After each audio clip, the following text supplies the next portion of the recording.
ജലദോഷമൊക്കെ പിടിച്ച് കുക്കിംഗ് ചെയ്യാൻ പറ്റാണ്ടായ ഒരു ദിവസം ലുലു പോയപ്പം റെഡി ടു ഈറ്റ് എന്ന് കണ്ടുകൊണ്ട് ഈ ചന മസാല വാങ്ങിച്ചതാണ് കേട്ടോ. ചപ്പാത്തിയെങ്കിലും ഇത് കൂട്ടി കഴിക്കാമല്ലോ എന്ന് വിചാരിച്ച് വേറെ ഒന്നും നോക്കാൻ നിന്നില്ല. കുഞ്ഞുങ്ങൾക്ക് സ്കൂളിൽ എന്തെങ്കിലും കൊടുത്തും വിടണമായിരുന്നു. അപ്പം അങ്ങനെ വാങ്ങിച്ചതാണിത്. എന്തായാലും ഇതൊന്നും നമുക്ക് ഓപ്പൺ ചെയ്ത് നോക്കാം കേട്ടോ. 3 ഓപ്ഷൻ ചൂടാക്കാൻ വേണ്ടി അവർ ഇതിൻ്റെ പുറത്ത് എഴുതിയിട്ടുണ്ട്. ഒന്നി അവനകത്ത് വെച്ചിട്ട് ഒരു 2 മിനിറ്റ്സ് നമുക്ക് ചൂടാക്കാം, അല്ലെങ്കിൽ ഈ സിൽവർ കളറുള്ള പൗച്ച് തിളച്ച് ചൂടുവെള്ളത്തിൽ ഇട്ട് നമുക്ക് ചൂടാക്കി എടുക്കാം, അല്ലെങ്കിൽ നമ്മുടെ ഈ കറി അടപ്പത്തോട്ട് ഒഴിച്ച് വെച്ചിട്ട് നോർമൽ നമ്മുടെ സ്റ്റൗവിനകത്ത് വെച്ചിട്ട് കുറച്ച് നേരം ചൂടാക്കി കിട്ടും. അങ്ങനെ 3 മെത്തേഡ് കൊടുത്തിട്ടുണ്ട്. ഞാനിത് അവനകത്ത് വെച്ചിട്ട് ചൂടാക്കാൻ പോവുകയാണ്. അപ്പോൾ ഇതിനകത്തിലുള്ള മസാലയെല്ലാം, കടലക്കറിയും മസാലയും എല്ലാം ഞാൻ ഒരു പാത്രത്തിനകത്തോട്ടാക്കി ഇട്ടിട്ടുണ്ട്.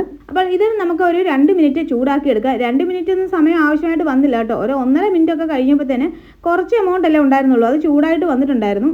ഞാൻ ഒരിക്കലും ഈ പാക്കറ്റ് ഫുഡിനെ പ്രൊമോട്ട് ചെയ്യുകയല്ല, ഇത് ഞാൻ വാങ്ങിക്കുന്ന ആളുമല്ല കേട്ടോ. വല്ലപ്പോഴും ഒക്കെ ഇരിക്കുമ്പോൾ വയ്യാണ്ടൊക്കെ വരുമ്പോൾ ഇതൊന്ന് വാങ്ങിച്ച് നോക്കാവുന്നേ ഉള്ളൂ.